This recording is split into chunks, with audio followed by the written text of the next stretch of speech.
I hope you're all really excited and pumped to get to the second annual engineering exhibition sponsored by EWB. Once again, we're running this event. What is this event, you might be wondering? Well, oh shoot, my slide's not there. Whatever shall I do? That's kind of the whole point of this event. It's to allow us to practice presentations, kind of show off what we've done, but also laid back, chill out. There's no professors, no grades, no employers. So you don't need to worry about being the 100% best. We just want to see all the cool stuff the engineers have doing.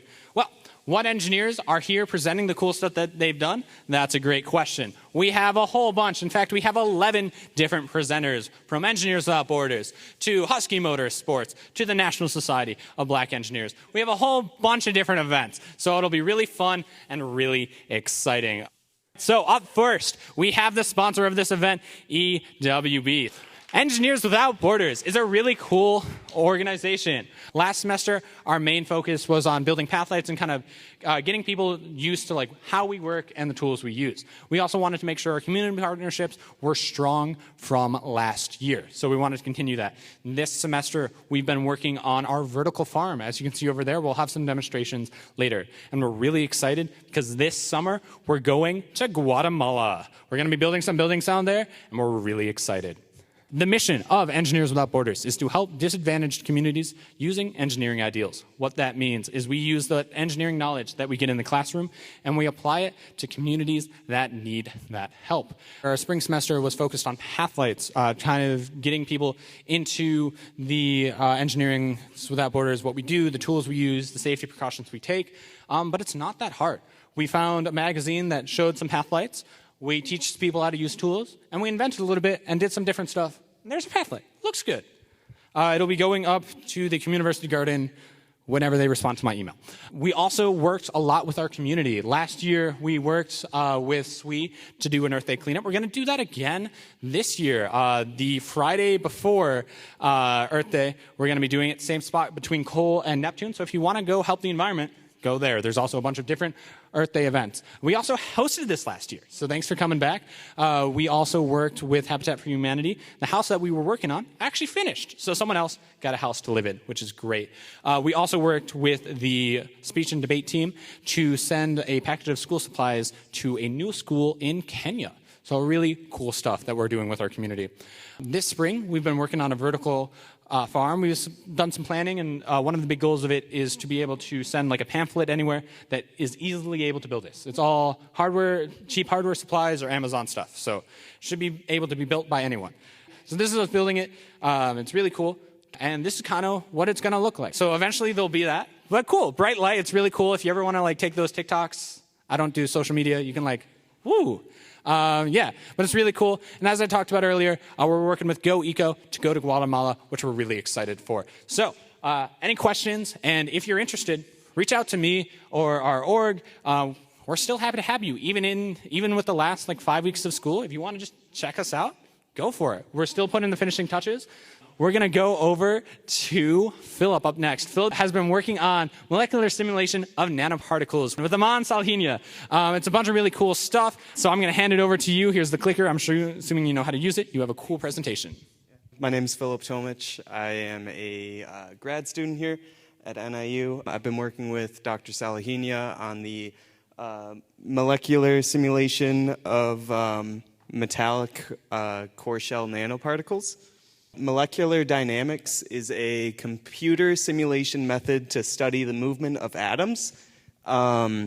We use LAMPS, which is similar to Python or MATLAB. It's just coding, and so we use that along with an embedded atom model to accurately depict metal atoms. This is all done on a picosecond timescale, so that's 10 to the negative 12th seconds. And that requires massive computational power, so we use Gaia, which is a supercomputer here at NIU. It requires a lot of power because you have to do these computations for each individual atom for every single time step. And so you can have hundreds of thousands to over 1 million atoms. And so that just has to be done thousands of times for each atom. The simulation details, I'm working on core shell nanoparticles, so that's we have copper on the inside, and then that's coated in aluminum. There's a cross section over there.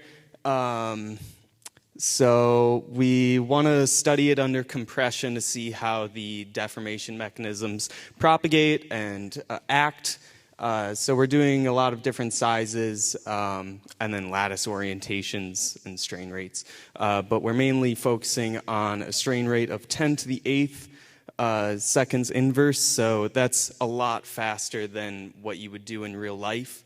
In real life, you're moving like millimeters every minute. Whereas here we're moving like, an extremely fast pace. We're testing this at 10 Kelvin, and then we're also, since it's such a small time scale, it kind of balances out and it acts like what it would in real life.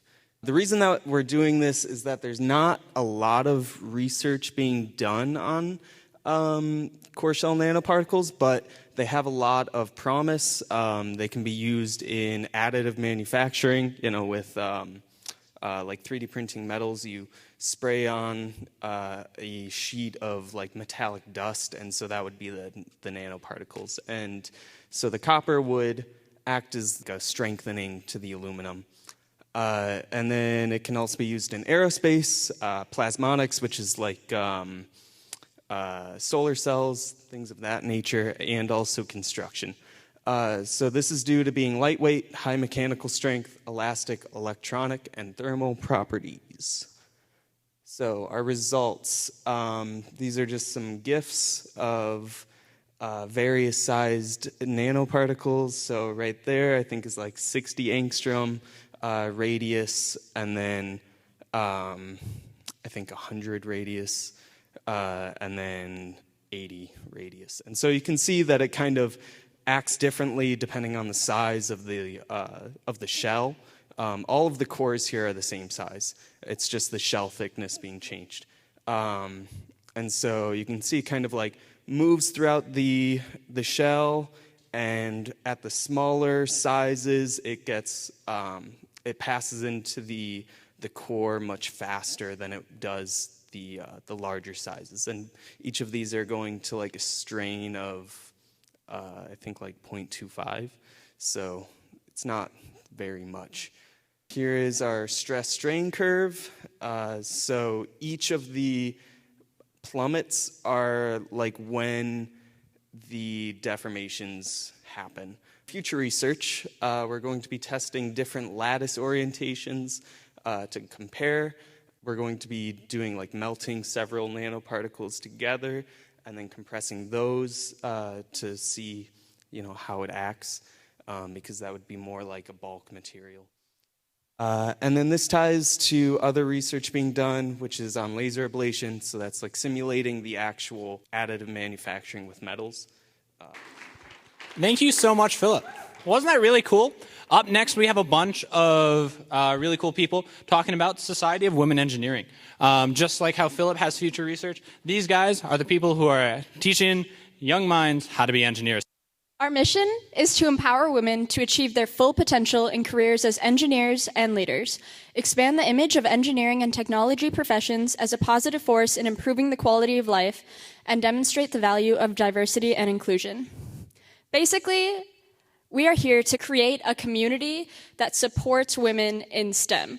Whether it's engineering, technology, anything STEM related, we want to support women in their personal and professional endeavors. What we do is we volunteer at the Sycamore Middle School with a program called G-Force. We host numerous guest speakers and professional workshops to help professionally develop our members. We have a mentor-mentee program that anyone is welcome to join. And we are part of the Diversity, Equity, and Inclusion Committee.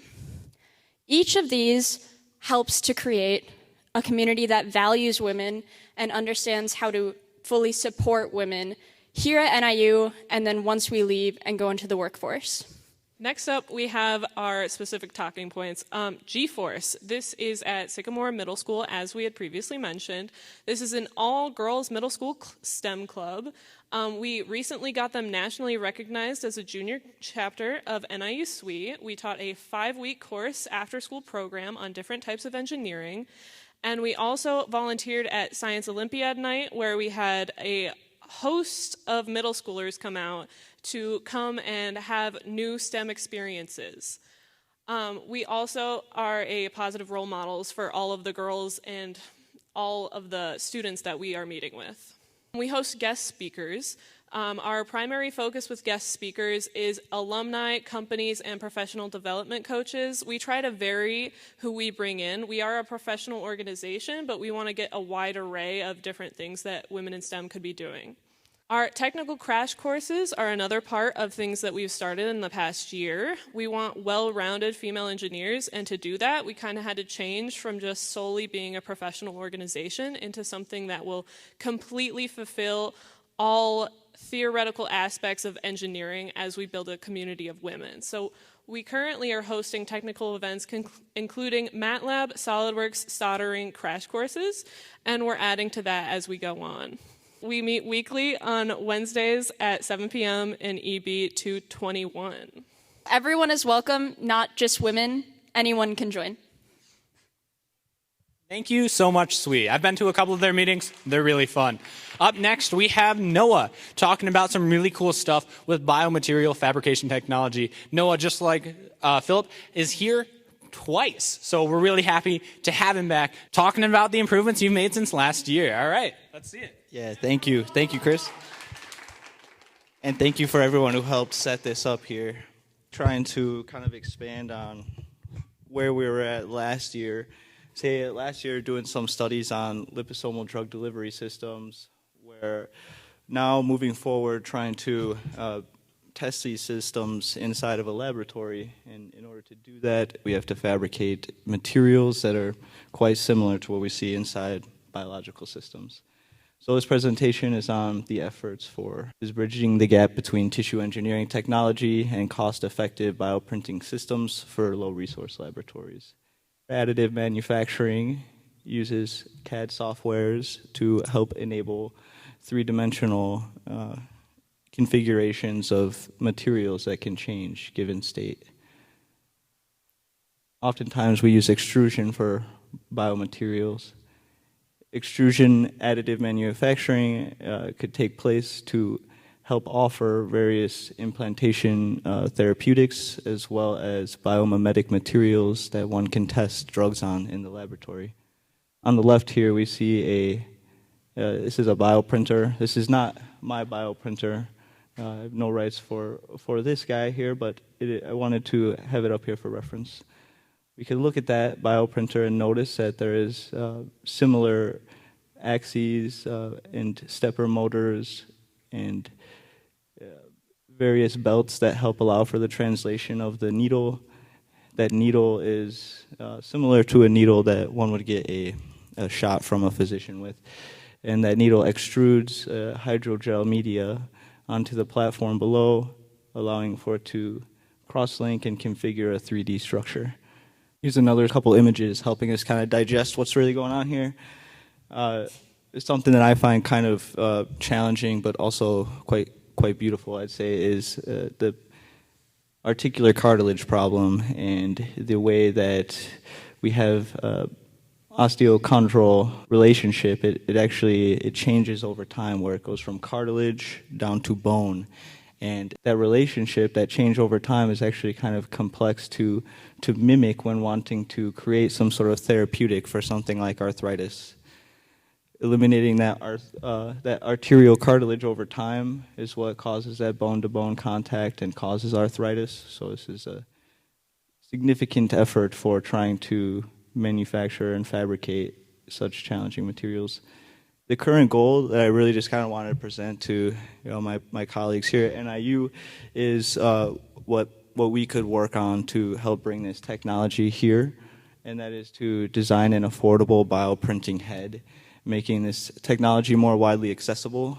So although that may sound kind of challenging, I will share that it is quite similar to other print heads that we see for extrusion of polymeric material.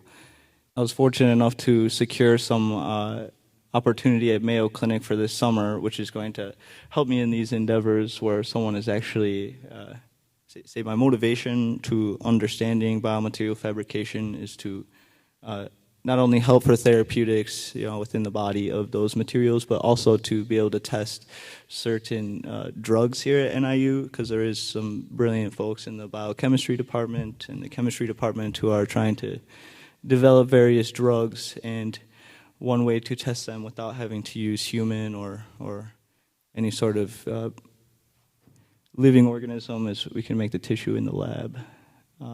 That's one of the things that's going on at Mayo Clinic, is where they're testing various therapeutics within the liver that has to do with cholangiocytes.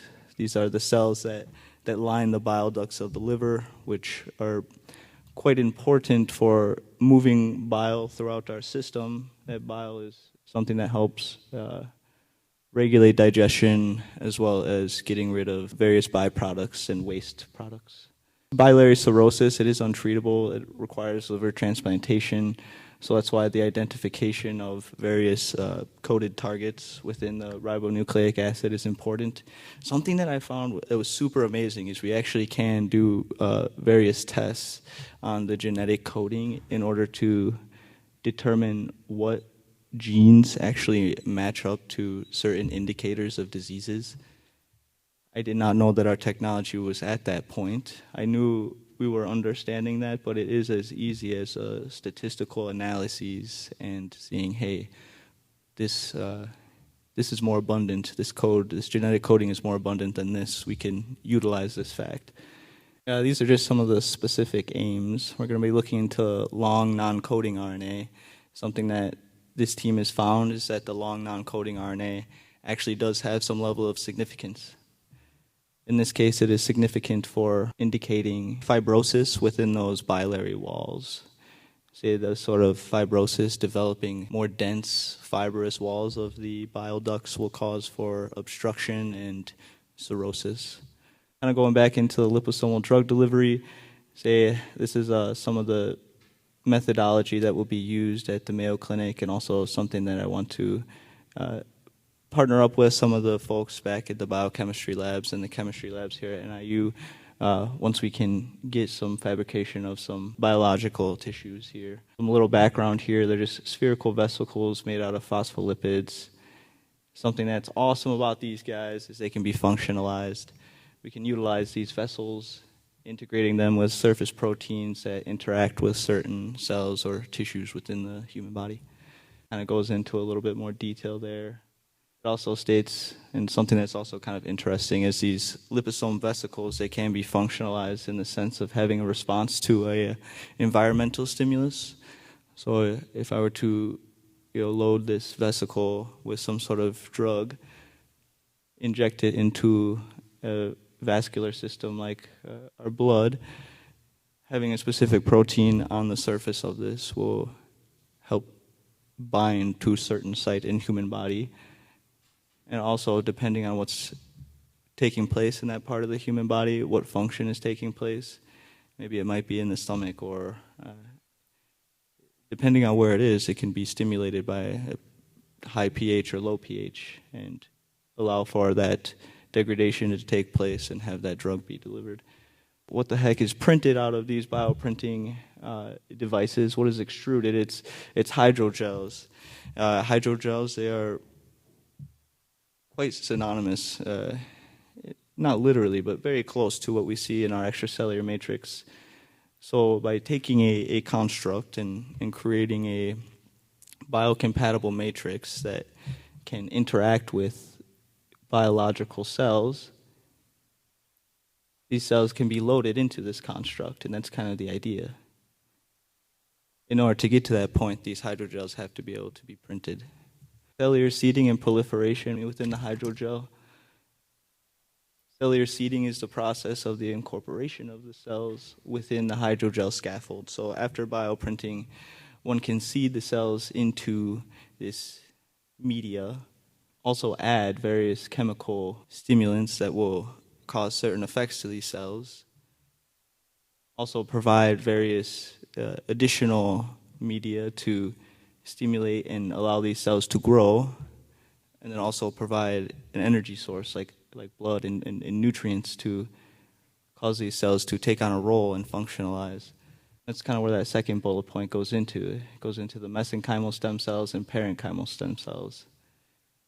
Mesenchymal stem cells, they differentiate into various cell types. They actually more relate to connective tissue rather than very uniquely functionalized hepatocytes in this case when talking about the liver.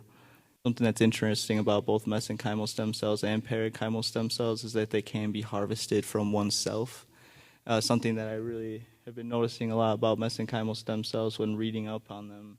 There's various diseases that can be inhibited, not so much as some sort of cure, but by taking one's adipose tissue out of their own body, culturing it in such a way where they can harvest the mesenchymal stem cells and then re-administering it to whatever disease site can actually help stimulate healing and further cellular differentiation back into non-damaged cells. Essentially just bringing all this together, hoping to bring some sort of biomaterial fabrication device to NIU over the next year or two by creating a bioprint head that can be compatible with various 3D movement devices that we have currently. I know there is a lot of tool changer 3D printers out there that can do various sort of CNC or laser etching or 3D printing, and the idea is to create a new tool head for a printer like that. So having something like that will open new avenues for a lot of our interdisciplinary work to become transdisciplinary, where we have one single effort here moving to move medicine forward. Thank you guys for listening. Thank you very much, Noah, for that really insightful presentation and all the really cool stuff that you're doing. I want to point out a really cool thing about Noah's presentation. Noah isn't just staying within the College of Engineering. He's working with professors in the physics and chemistry and biology department. So you don't have to just stay in College of Engineering when you're doing whatever you want to do. But up next is people who go really, really fast. We have Husky Motorsports. They're a really cool team here at NIU. They're one of a couple of SAE teams, so they have really cool competition teams. And 2024, all the golds, right? All of the golds. All right. So I'm going to hand it over to Louis real quick, and he's going to present. My name is Louis Walgren, and I'm the current president of NIU Husky Motorsports FSAE. I'm here with some other members of our team, Ben Watson, who is the treasurer for our team and a member of the suspension sub-team, and then Matthew Eberly, who is the head of the suspension sub-team. So we've been doing a lot of really cool work this year, and so I'm going to go over that with you guys and then talk to you about our goals for the future and just give you guys a little bit of background. We are a student-led organization within the College of Engineering here at NIU. We participate in the FSE Collegiate Design Series by designing, building, testing, competing with an open-wheel style race car, similar to what you see right there, or exactly what you see right there.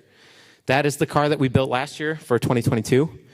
Our team is comprised of a lot of opportunities for students. Number one, a lot of engineers already know about the engineering design process, but this literally shoves it down your throat and you will learn it.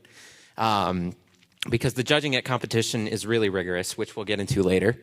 You will also get hands-on experience within fabrication and design, something that is offered in classes, but this really takes it to the next level and gives you that hand-on experience without a professor watching over your eyes and ears and things like that. For students like me who are business majors, we actually have real-world business practices, teaching you about management, finance, advertising, and sales, because we have to run this team like an actual company, like an actual racing team.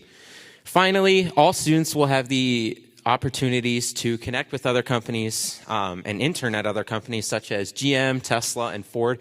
And there's, a whole list of companies that show up to competition that are wanting to hire NIU students and engineering students. You guys are probably wondering what all goes into competition, and to talk to you about that, I have here Ben Watson. All right, so FSAE, or what it stands for, is Formula Society of Automotive Engineers. Basically what it is it's a collegiate racing competition that's put on by the Society of Automotive Engineers. The Society of Automotive Engineers, they're a nationwide or even worldwide organization that basically provides rules and some sort of governing body for all forms of racing.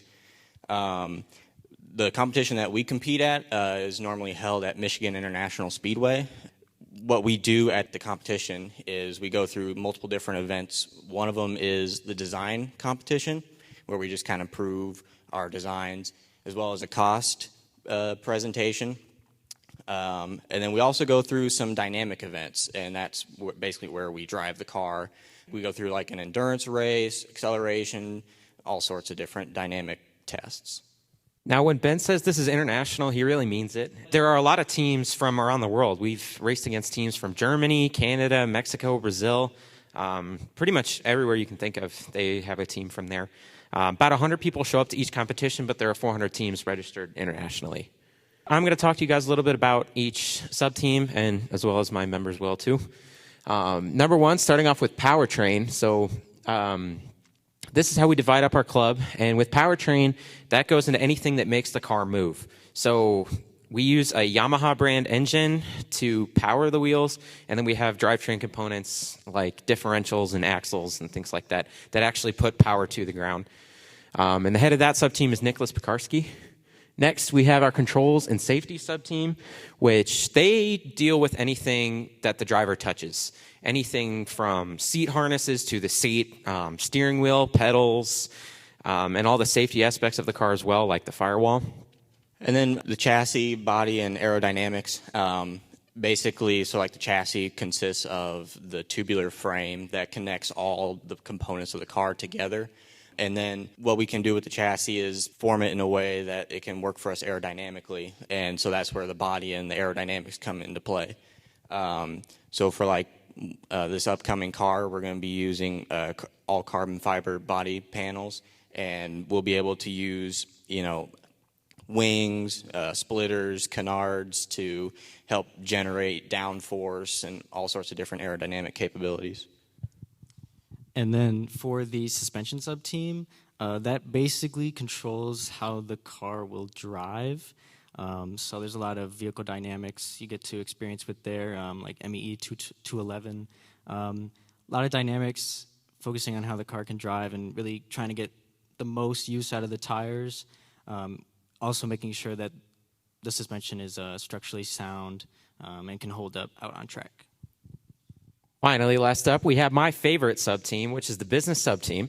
Basically, like I said earlier, we have to run this team like a company, like a racing team. And to do that, we need the help of sponsors.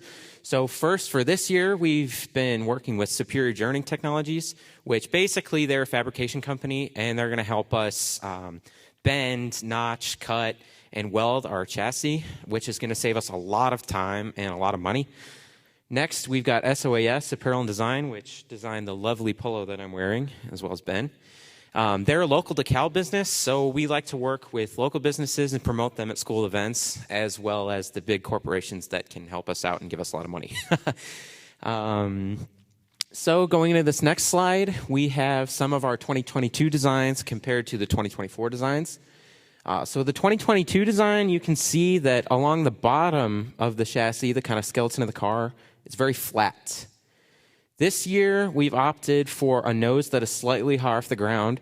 Basically, that's going to give us some area to do more aerodynamic things, and it's going to help the suspension geometry as well. Not only that, but you can notice that the front of the chassis on the 2024 chassis is kind of narrow, more narrow than the big old box that's on the front of the 2022 car. We actually were looking through the rules and found an area that allowed us to basically constrict the size of that. And one of our goals this year is to reduce the weight by, I think, about 25%. And so that's going to help us save about 10 pounds, which is going to get us a long way there. Not only that, but the material we're making our chassis out of this year is different. We're going to be making it out of chromoly. I think the number is 4130. Compared to low carbon steel is very heavy, and so our car weighed in without driver at about 529 pounds. And this year, I believe our target is 425, I think. Things like that are really going to help us this year. And yeah, I'm going to hand it over to Matt, and he's going to talk to you about some analysis software. So this is where the design of the car starts. you might think it's the chassis, but it's really the suspension and how the car is going to drive. So we start out in SolidWorks on the bottom right, just making sketches. That's all going into the rule book and making initial decisions. What can we do? What can't we do? And then once we have that, we can throw it into this other analysis software, which deals with actually seeing how the car will perform in different driving scenarios. So this is Lotus Shark. It's made by Lotus, the car company. We were able to secure a free license with them, so they're sponsoring that for us. So you can see that the design's the same in SolidWorks and Lotus. And then this GIF right here is actually simulating a bump scenario. So that's essentially just driving over a speed bump or driving through DeKalb. But you can actually get results from that and see how the car is going to perform. And then down here, there's like a result, and you can plot things in there as well and make decisions. That plot's doing one of its degree of freedoms. The roll, which is like when you're cornering and you feel the car. And that's really important for our competition because all of our tracks are really low-speed corners. There's no really long straights where we're really getting up to speed. So once the analysis is good, we can make optimization in there as well. Then we go back to SolidWorks and actually do the component design. So this is like where we're at right now. Things are looking really good, and let's see where we end up for 2024. So I've been involved with designing the hub and uprights for the 2024 car. Basically what this assembly does is it connects all of the suspension components and steering components to the wheel. So it's a very, very critical part of the car and ultimately helps dictate how the car is going to handle.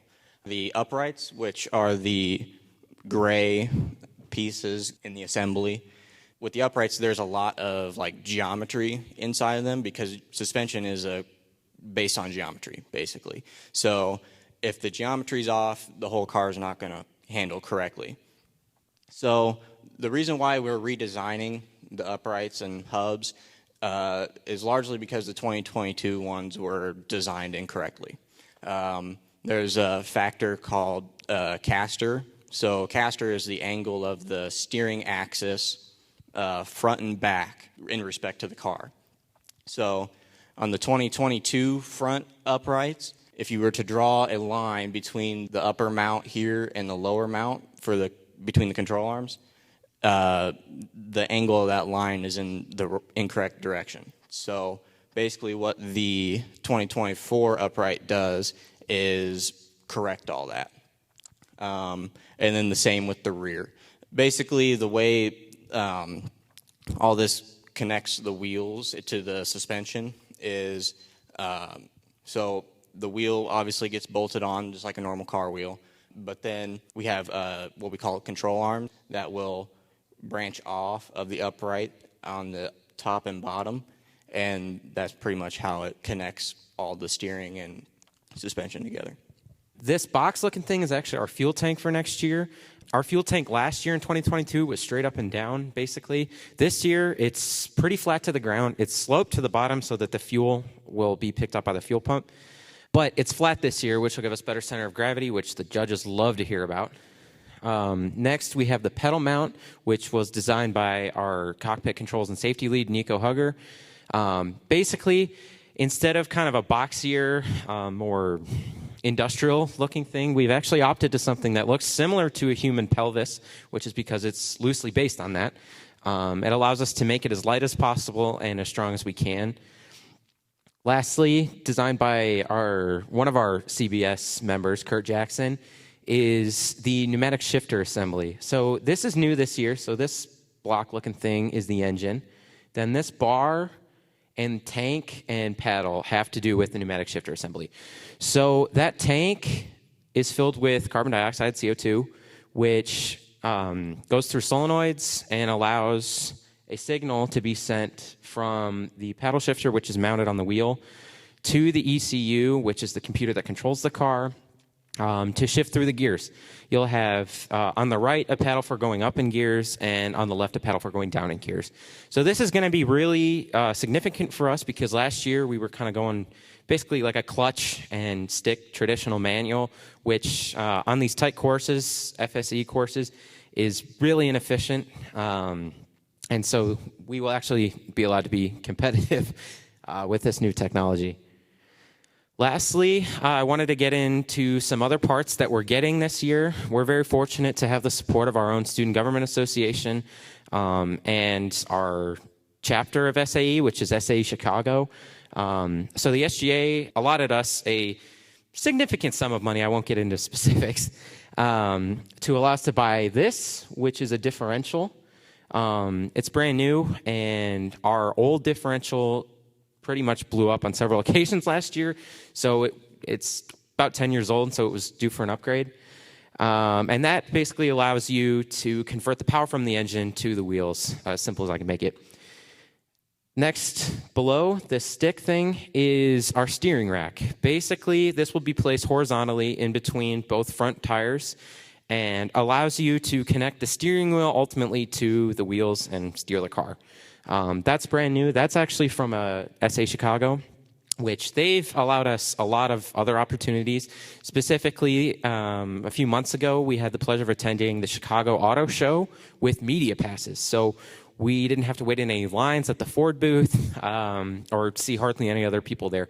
It was a really great experience for us, and we hope to keep going to events like that in the future.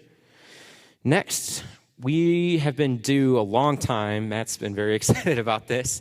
For some new shock absorbers. Basically, like he was saying before, they go on each corner of the car and absorb the impacts and forces created by driving the car. And these are brand new, which they're going to last us a long time and are still being manufactured, unlike our other ones. Lastly, did anybody else, when they first saw this, think that that kind of looked like a pepperoni pizza? That pepperoni pizza looking thing is actually called a slipper clutch, and that goes inside the motor. And I know I've said this a lot, but it aids in delivering the power to the wheels and will allow us to use that pneumatic shifter because it's different than a regular clutch and will not blow itself up. Enjoy, please, this goofy photo of our treasurer, Ben, from last year at competition. And thank you for listening. I hope you guys have enjoyed this event so far. And I'm going to hand it off to Chris. Thank you so much, Louie. We're going to have the first presenters be me. With Senior Design Team 2, Air Sensor Network. Look at that cool code that Aaron coded. So cool. Right now it's me and Drake because Aaron has his tonsils getting out. Right? Tonsils or wisdom teeth? They don't need to know. Wisdom teeth, so he's a bit loopy. And Cameron is in Italy, so you got the best two. But yeah. We are presenting on our senior design project, which is the following. Sensor module network for monitoring trace gases in the International Space Station. We are Aaron Beck, Chris English, Cameron Gustav, and Drake Provo, but only the other half. We're working on a modular network that uses sensors to detect air quality and cleanly display the results. We're currently focusing on CO2 and airflow sensors, but the idea is more kinds will eventually be added. Why it matters. It matters because these sensors tell the crew of the International Space Station where are possibly dangerous spaces, where are spaces with elevated levels of CO2, and where they might be moving to. With this information, they can avoid those spaces, ultimately making them safer and possibly giving them a better idea of how to fix the problems that come up. Because CO2 on a space station is not the best idea. And ultimately, the goal of this is to go beyond the space station. So if you ever become an astronaut, that code is ours. Our project has three main parts. The ABS, automated breathing system, the sensor modules, the things that actually detect the CO2, and the GUI, which is Drake. Up first is my thing, automated breathing simulator. It's that thing. That's actually an outdated model. It's heavy, a lot heavier than it looks because it's steel. Remember what Louis was talking about with that low-carbon steel being heavy? That's low-carbon steel. So some of the constraints with this is we knew how much CO2 we wanted out because we wanted to simulate a human breath. So we had to design that with in mind. We also wanted to be able to position where the outlet was. With this, we will eventually be able to.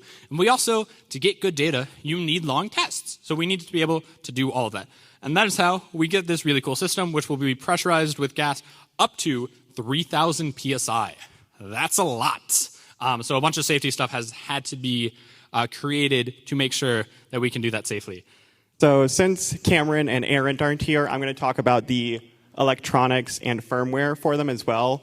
Cameron's been doing our electronic stuff, and Aaron has been our firmware guy.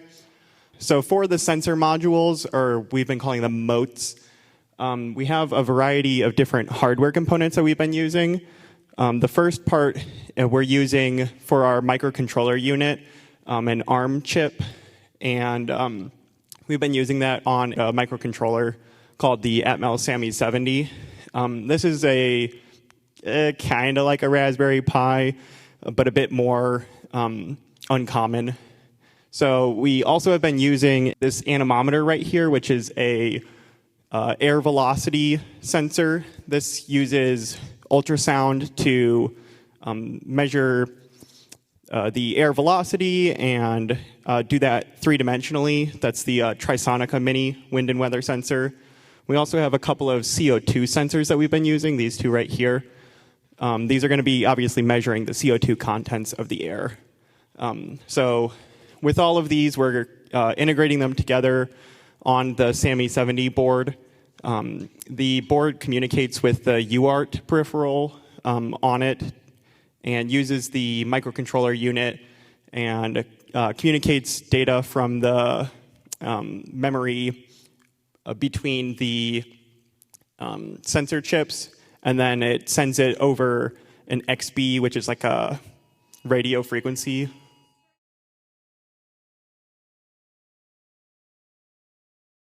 All right, so as Drake was talking about, we have a bunch of cool mote hardware, a lot of coding that Aaron's done, a lot of soldering that Cameron's done. Look at this wonderful GUI that Drake's made. It's a lot of cool things, a lot of graphs, lots of fun stuff, lots of different sensors. Questions? No? Perfect. All right, up next we have Mars Rover Team. Mars Rover Team is a really cool thing. We're going to take space to you. This year we've done a lot of redesign. We basically remade the entire rover, redesigned the chassis, redesigned the arm, whole bunch of redesigns.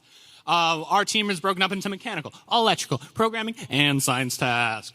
A mechanical, that's me, I'm a mechanical team lead. We basically redesigned everything. That's right, we've redesigned the arm, the gripper, the rocker bogie, the suspension, the chassis, basically everything. Electrical is doing a bunch of stuff. There is 6 motors for the wheels, 6 motors for the arm. Science test needs to change out and be another 6 motors. They do a bunch of wiring, a bunch of motors, a bunch of cool stuff. Programming has a bunch of cool stuff. They need to tell the arm where to go, how to go. It's a fancy name, we use a fancy thing. Look at this science test. Science test is cool. It tells us if life can grow or if life is there. And that's NIU Mars Rover Team. Woo! Up next is a really great organization, really bringing together a bunch of different skills. Professional. They teach you how to do stuff. We're the Society of Hispanic Professional Engineers, a professional developer organization here at NIU. Our mission is SHIP changes lives by empowering the Hispanic community to realize its fullest potential and to impact the world through STEM awareness, access, support, and development. Our vision is a world where Hispanics are highly valued and influential as the leading innovators, scientists, mathematicians, and engineers. Think of importance here. So the national conference is a national conference. Obviously, SHIP is a big organization. So wanted to put a little bit of facts here. So the last national conference that we had was in Charlotte, North Carolina, and over 10K attendees and 170 companies participated in this conference. Some of these include like influencers, astronauts, CEOs, and leading experts in certain different topics. And then I wanted to also bring to attention something that we achieved during this conference. So on average on of our chapter, the attendees that went there were roughly about an average of 4 interviews and 3 internships. The ones I want to highlight is the current president, which is George, and Ashley. So these are like the examples of the interviews that they had and the offers that they were given through these conferences. We want to mention our current corporate sponsors, which is Collins Aerospace and Woodward's. So obviously we do like site visits with Collins, and Woodward we also had a sponsored like resume and interview building here on campus. Next, I want to talk about SHIP-TINAS. So SHIP-TINAS is an org within SHIP. Basically, we focus on supporting Latinas in STEM. 24% of the STEM field are women, and only 2% of them are Latinas. So we really want to create this program and enhance all levels of STEM that encourages that influential role for Latinas to be future leaders. So here, last year, we went to Latina Engineer Week at UIC in Engineering Building. Basically, it's an org where Diana Iracheta, and one of our alumni, was able to organize a Latina organization, and people all over the country were able to come by.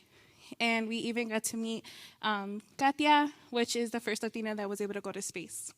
All right, next is SHIP Junior. So although we don't have a SHIP Junior chapter yet, hopefully we'll have one soon, we have done various different activities with the youth in STEM. More specifically, we've participated in the NIU STEM Fest down here. We also went to the Gurnee School District 56 Makers Fair, helping students make cool crafts that have to do with STEM. And our newest initiative is Si Se Puede, or Yes You Can, which is basically a presentation we go giving to high schools around the area, just showcasing to them that even if they're Hispanic, they can still go to school, they can still be a part of STEM. Next are on-campus events. We host a few of them a year, from professional development events, including career fair prep workshops, resume workshops, anything like that. We also hosted an event called the Shipnic, which is just kind of an event where we had food and a DJ, as well as various different yard games. This year we had tacos. We had a lot of people come out. Celebrando Hispanics in STEM is a panel we had during Hispanic Heritage Month, just showcasing the different people who have become engineers and become people in the STEM field that are Hispanic. We had a lot of NIU alums there, as well as participating in Let and Chill with the LRC. Our network has been growing a lot, both inside of NIU as well as outside. Through our network, we've been able to host events such as our General Motors Informational, which was hosted with NIU Super Mileage. It was basically just a presentation that General Motors gave about their opportunities and how people can craft their resumes to be a good candidate for General Motors. We have a Molex Informational coming up. We've done Collins Aerospace Informationals, as well as we have one coming up as well. We have a Navistar Informational coming up. We were a part of the SHIP Region 6 Leadership Retreat up here, and some of our SHIP-Tinas were part of International Latina Engineering Week Conference. Last but not least, we have diversity, equity, and inclusion. We do form part of the DEI committee at the College of Engineering. We host various different events, such as DEI Talks, which is just a variety of different sessions where speakers come in and talk about different professional development topics. We will be hosting the Diversity Ball later this year, and we did have a Collins Aerospace site visit with all three organizations earlier in the year. Please follow our socials. We post a lot of reels trying to get that. Hey, SHIP. They're a really great org here on campus. Up next, we have Super Mileage. Super Mileage is a really fun thing. You know how Husky Motorsports, they're fast, a lot of turns, a lot of stuff. Super Mileage is basically the opposite. Instead of going really, really fast, they go as far as they can on a single gallon of gas. I think they're up to 1,000 miles on a single gallon of gas. Imagine that gas mileage. Their mission is that the Northern Illinois University Super Mileage team is a student-run collegiate design team focused on designing, manufacturing, and testing vehicles that achieve the highest energy efficiency possible. To do that, they have a large team. Look over there. Multiple projects, like that one, or that one, or that. They've been to competition. I think they actually won a couple of competitions. Yeah, they're really cool. Thank you so much for watching this presentation. Up next, we have one of the oldest engineering organizations here on campus, NSBE. So they do a lot of good work, a lot of professional development, and a lot of different opportunities. Okay, hi everyone. We're the National Society of Black Engineers. I'm the current president for NSBE, and then you want to... And I'm actually like the secretary for NSBE too, so my name is DQ, so yeah. We are dedicated to the academic and professional success of African American engineers and professionals, so we offer opportunities for academic, personal, and professional development for our members.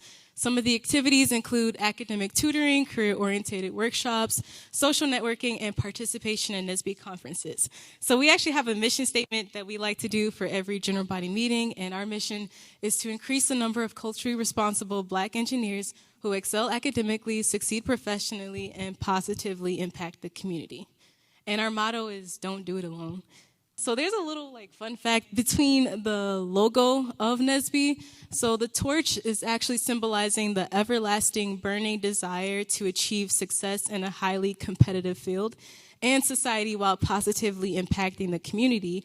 And the lightning bolt actually represents the striking impact NSBE has on society due to its contributions. So it's a little history behind our NSBE logo. The NSBE history, NSBE actually started in 1974, so next year, 2024, it'll be like a 50th anniversary as NSBE as a whole. And basically, NSBE actually started with the Chicago Six, and they all went to same high school together. And basically, NSBE actually started within Purdue University, so basically not too far from here. So it's actually the home of the Chicago area. And actually, too, basically for like NIU NSBE. So basically, this year is actually like our 30th anniversary of NSBE, of like NIU NSBE, like as a whole. And basically with that too, more so.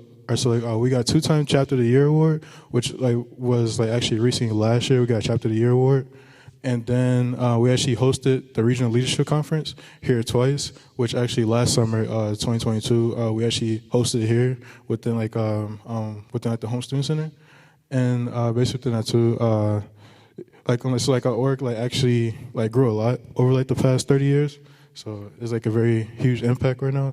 And then we'll just walk you really quickly through what we're doing on campus and the classroom, different things like that. So one thing we did a lot last semester was football volunteering. So we'll often be at the football games, scanning tickets, or being ushers for the attendees. We also had a table at the involvement fair to kind of showcase what NSBE's all about.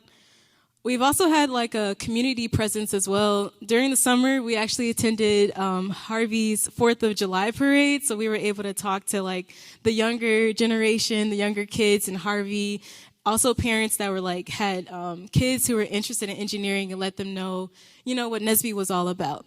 Also, towards the end of the summer, my vice president and I, we went to the Chicago Professionals Explorers Camp. We put on a heart valve workshop, biomedical workshop for the high school students, and we kind of helped volunteer throughout the whole day. We also have had a table at STEM Fest, and we had a couple of displays open, and we've also been to Feed My Starving Children, and there we were able to feed 46 kids for the year, and we made over like 12,000 meals for kids. So those are some of the pictures. We've also recently been to a Chicago Professionals Engineers Week, and pretty much during this, we actually hosted like a fire safety workshop for kids. It was like second graders and the third kindergartners, so it was really fun just talking to the younger generation, but it just shows different areas that we reach out to the community in different areas, especially in Chicago. We also have a classroom presence, so we presented to the UET 101 class, and we also recently presented to the sociology class about national societies. So you can see some of our members there presenting and talking about NSBE. And we also have study tables every Thursday from 7 to closing in room 237. We also have like some general body meetings throughout the year. So here's a list of some, and you can see some of the photos of the events. We've had like engineering panels and SMART goal setting. We've had like a LinkedIn workshop, just different things for professional development for our members throughout the year. And with that being said, so basically the conferences, so NSBE actually have 4 conferences. So first one will be the Chapter Leadership Conference, which is actually within our internal chapter, and basically that's the transition, like our new elected like e-board members with that, and then basically within like, so both the CLC and which then also to like be like a Regional Leadership Conference, that's all within the summertime. So Regional Leadership Conference is basically where all the chapters within like the whole entire Region 4 area, and basically with that more so. So we actually learn like different aspects, or it's like right up on like each position. So from president, vice president, secretary, treasurer, and even scenarios too. So it's more so training each like every chapter within Region 4, and then but then within the fall semester too. Basically, we actually have the fall regional conference, which is actually hosted by the Region 4 executive board, and basically within that too, that's actually in November, the week before Thanksgiving, and basically like that's pretty much similar to RLC, but that's when like all the general body members and all the executive board members actually come together within basically within one place. And then next, so recently we just had like our annual convention, which is actually last week, and that was actually in Kansas City. This is like a huge conference, and at this conference we have about 13,000 attendees, which is kind of like the highest number since 2019. And within that too, basically is like just like a ton of interviews. More so like is like full time. So it was actually like secured too, which is like actually secured full time with Boeing, within like basically like other companies as well too. We did have like alumni coming out, which is actually like press alumni that actually graduated from NIU, and also too that was also with our chapter advisor, which is also Dr. Shelton. So he's in this picture right here. So he actually came to AU convention last week.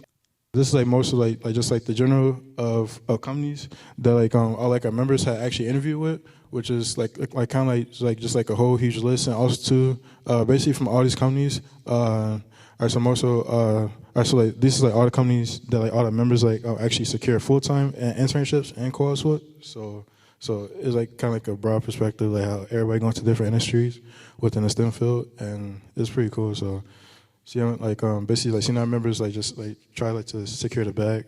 This is our link tree for all our social media, any information, our website, so you can scan this here. But thank you for listening to our presentation. And with that wonderful presentation, we just have one left. This one takes a bit more setup, so you get to hear my voice for a little bit longer.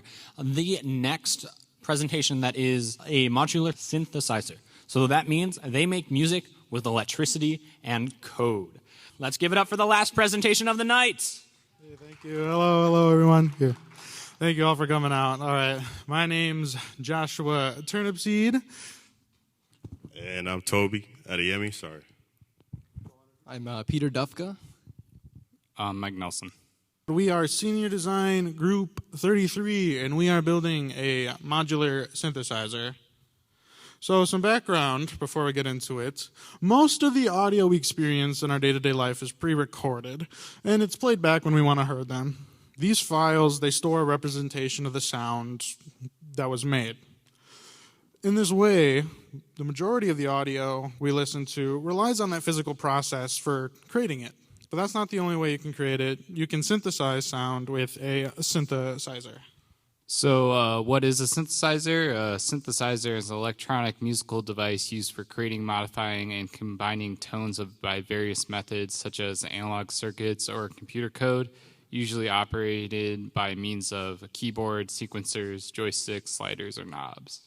So the main goal for this project was to create a system of Eurorack of complaints module that performed the various functions as an analog synthesizer. What is a Eurorack? So a simpler meaning is a Eurorack is a specific type of modular synthesizers that goes from the power outage to the control voltage. And it is controlled by cables, little cables called patch, by the user.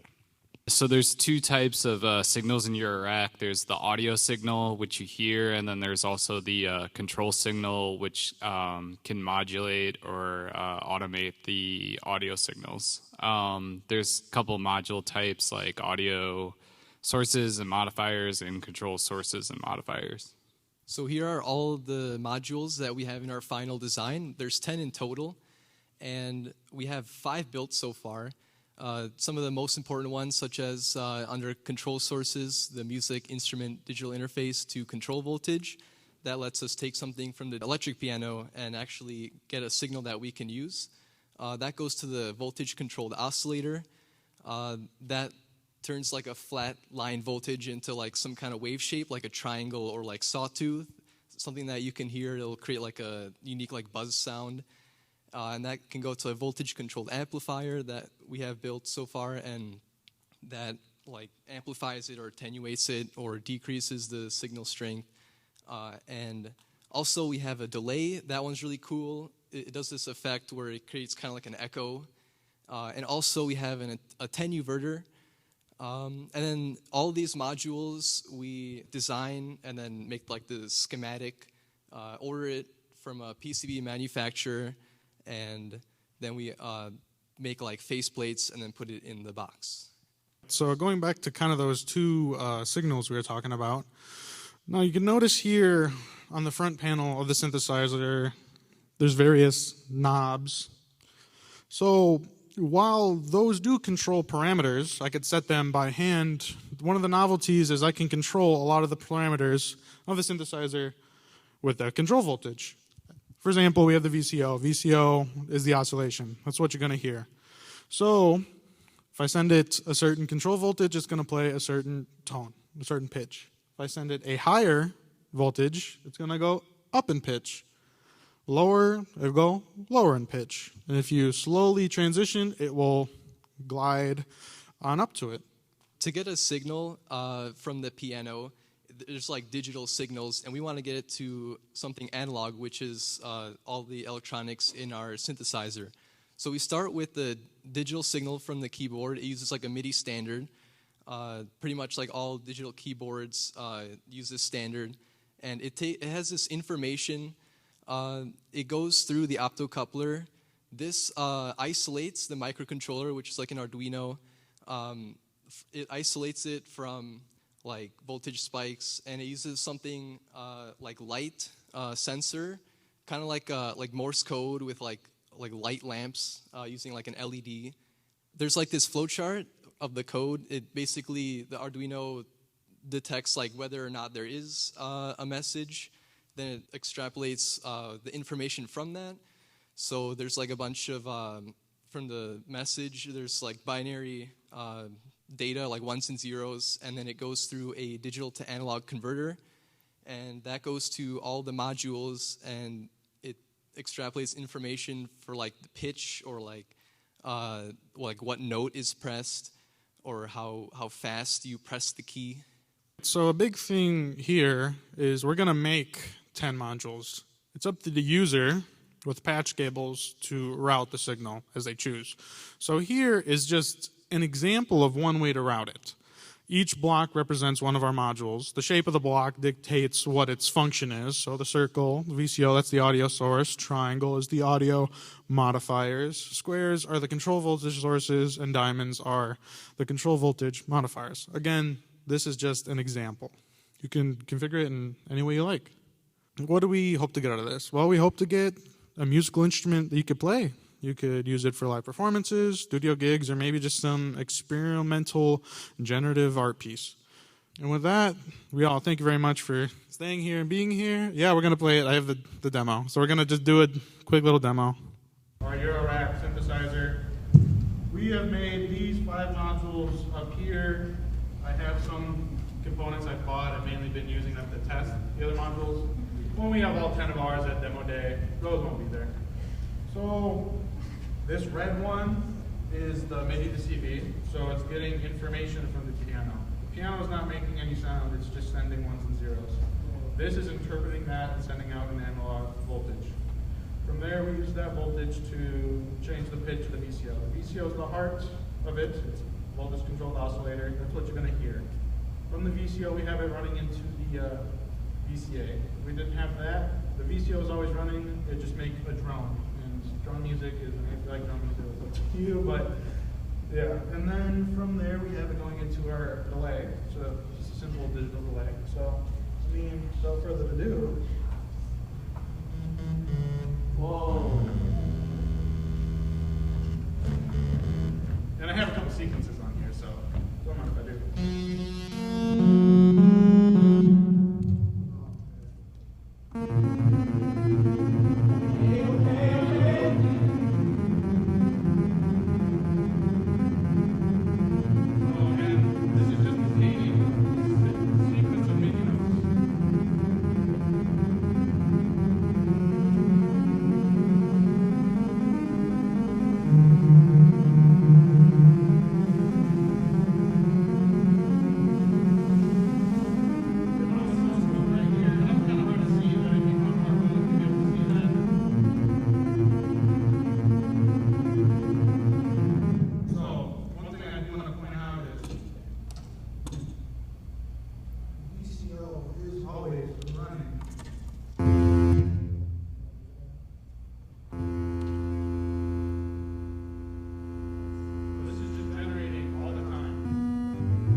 Right now there's no text, so I just